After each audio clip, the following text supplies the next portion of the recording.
Welcome to the deep dive.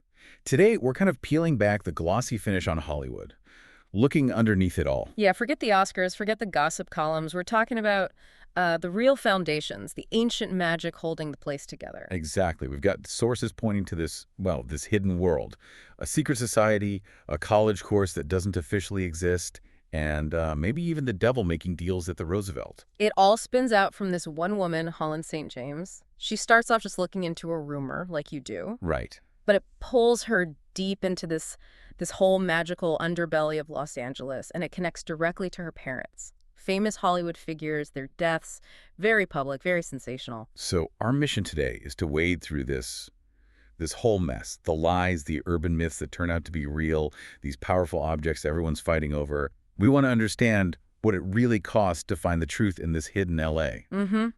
And it all starts for Holland almost quaintly, doesn't it? She's trying to find this underground, unsanctioned college class, Folklore 517. Yeah, taught by someone called the Professor, Madeline Kim.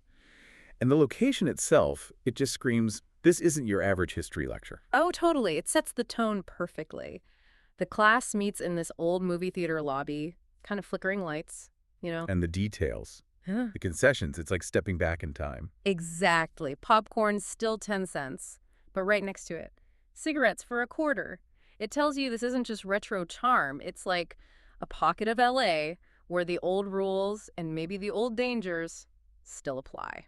And the professor uses this backdrop to introduce Holland to these local legends, stuff Holland initially thinks is just, fun folklore. But we find out fast, don't we? These aren't just stories. They are incredibly, frighteningly real. The first big one that kind of lands is the Watchman. Right. The myth goes, find his shop sign, curios, and clockwork. Go in, ask him the time. And he doesn't just tell you it's like 3:30. No, he tells you the exact time, the exact moment.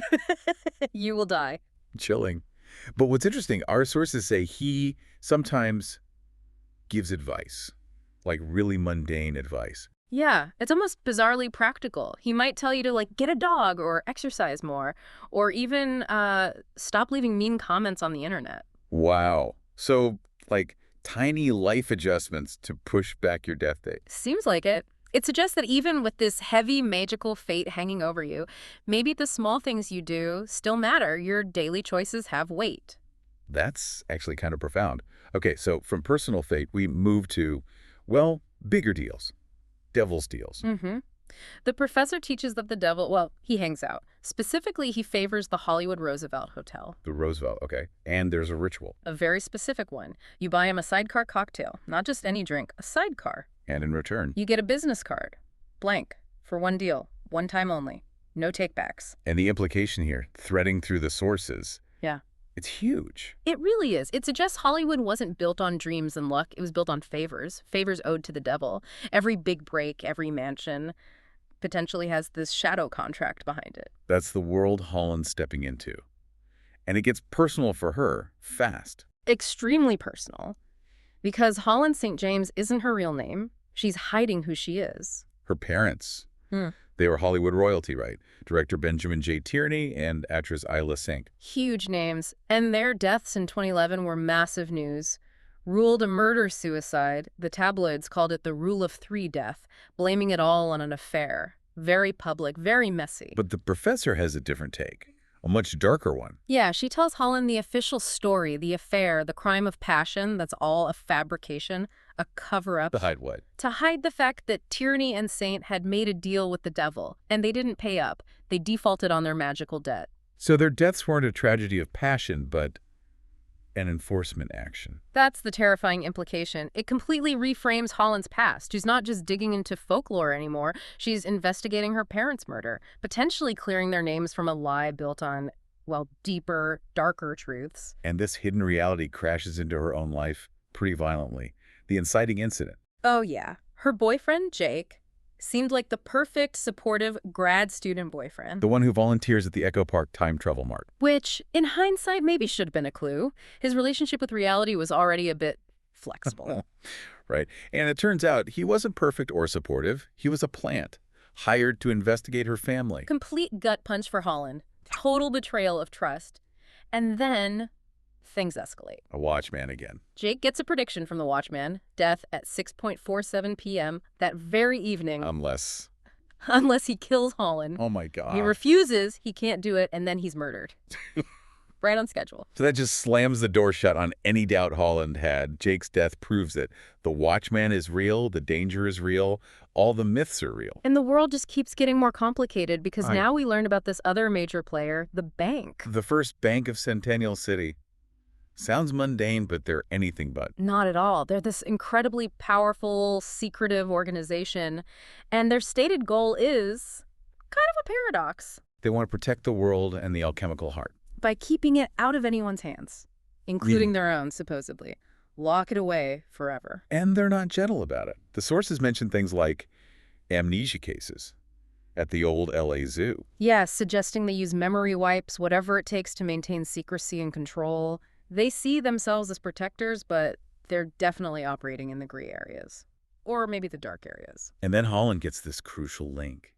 A connection between her parents and this whole shadow war. Right.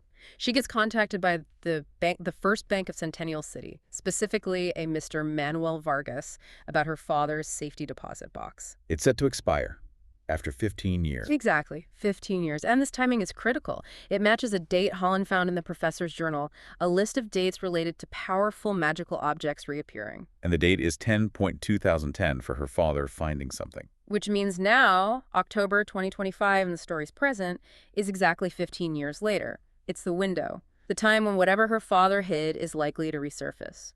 And that whatever is the alchemical heart, let's define that. What is the heart, according to the sources? It's not just a plot device, right? Oh, it's fundamental. It's described as the source of all magic, the wellspring. Okay, so if you have it, you control magic. Potentially. But more dramatically, if you destroy it, you don't just stop future magic, you erase all magic it ever created. Past, present, gone. Wow, so everything built on magic, everyone empowered by it, just unravels. That's the idea. It makes it the ultimate prize, but also the ultimate threat. Everyone wants it for very different reasons. Control, preservation, destruction. As Holland digs deeper, trying to find this heart, her support network just dissolves. She can't trust anyone. It gets worse. She finds out her own twin sister, January, who she thought was just a rare book dealer living quietly in Spain, is actually deeply involved. Involved how? She's sent people after Holland. Operatives. Plural, more than one. Yeah, two very different kinds of agents, which is interesting. First, there's Gabe Cabral. He's the muscle, ruthless bodyguard type. Seems like a killer. And the other? Adam Bishop. The charming fake professor type. The one who can mess with memories. Let's pause on Gabe for a sec. The sources make a point about his tattoo. An eye, tin, sulfur. That sounds specific. Oh, it's definitely specific, not just random ink. The antiquity eye suggests ancient knowledge, secrets. But tin and sulfur, that's pure alchemy. Alchemy, how so? Well, sulfur often represents the soul, the active principle transformation. Tin is linked to Jupiter, sometimes protection, sometimes expansion. Putting them together on him basically flags him as an alchemical operative. Someone who works within this hidden world of magic and secrets. Probably a hired gun used to dealing with alchemical problems. So he's basically a walking warning sign. Obvious danger. Right. And then Adam Bishop is the opposite, the subtle threat. Charming, persuasive, can literally make you forget him. But here's the big twist, the really destabilizing one. What? The professor, M. Madeline Kim, the person who started Holland on this path. Yeah. Turns out she's not just some rogue academic teaching forbidden lore. She's the manager. The manager of the bank. The very organization trying to hoard all the secrets and lock down the heart. Whoa. So she was playing Holland the entire time, using her to find the heart for the bank. Seems like it. Which makes you wonder, why run the class at all? If the bank wants total secrecy, why teach Folklore 517 and basically leak intel about how the magical underworld operates? Maybe she needed deniable assets, people like Holland who could poke around in ways the bank couldn't officially. Keeping the door just slightly open lets useful things slip through. I don't know, but it leaves Holland completely isolated. Totally alone. Can't trust the bank, can't trust her sister's people, can't even trust her mentor. Which pushes her back to the only person who maybe can't lie to her now, her dead father. Ben Tierney. Yeah. She realizes he didn't just die. He left clues. A trail. Like a treasure map. Exactly. Hidden in his last unreleased screenplay. Notes in the margins, extra pages written in pencil. Very meta. A director leaving clues in a script. And the trail leads through Hollywood itself.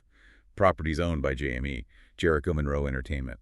Real locations, film sets. And the final physical clue location is brilliant. The set for a movie called Knife and Cross. Inside, there's a medieval book, chained up, like a direct nod to the old chained libraries, right? Knowledge too dangerous to let loose. Love that detail. So what's in the forbidden book? The secret to the heart. Something much simpler and much cleverer. A yellow pencil. A pencil. Yep, just a plain yellow pencil. But that pencil, combined with annotations Tierney made in the screenplay pages, points to the real final location. Which is? Back to the Hollywood Roosevelt. But not for a deal. For the gaming parlor. The old Spanish colonial part with the bowling alley. Ah, so Tierney used the Devil's known haunt as a landmark, but the actual prize was hidden somewhere else within it. Clever. Okay, we need to talk about the devil, or the devils. Right. Because Holland learns Adam Bishop, the charming memory wiper, he's not the devil. He's the brother. Exactly. Mason is the actual devil figure. But he's trapped as a ghost at the hotel. Yeah, apparently Adam used his own ability, the memory manipulation, to somehow contain Mason, lock away his powers. So Adam, who seemed like an agent of Holland's sister, was maybe trying to protect Holland all along? It seems so. Yeah. A really flawed, complicated kind of protection. Sacrificing his brother, maybe even parts of himself. The sources mention a photo, Adam with a man in a white dinner jacket. Yeah. That's Mason. Their shared past haunts him. But the biggest shocker comes from Mason himself, the trapped ghost devil. Because he exists outside of time. He sees the pattern. He tells Holland the truly horrifying truth. She's stuck. She's been living the same day over and over. Halloween Eve. A time loop. Oh, wow. Like Groundhog Day, but deadly. Exactly. The sources say she always dies at 11:59 p.m. every single loop. And it's not Mason killing her? Or Gabe? No. The location clue, the Roosevelt parlor, it was almost a red herring for why she dies. She dies because the heart isn't where she expects it to be. And because Adam, The protector. somehow, possibly manipulated by his own power or the situation, is the one who kills her. Every single time. That's devastating. The person trying to save you is destined to be your killer, and you're trapped repeating your last day. The stakes are just unbearable as she finally goes into that bowling alley. Right. And the Alchemical Heart. It's not a jewel, not a scroll. It's a book. A glowing book. And the hiding place. Inside the bowling pins, specifically the 6 pins that spell out the end. That's some heavy symbolism, the source of everything hidden inside the signal for the absolute finish.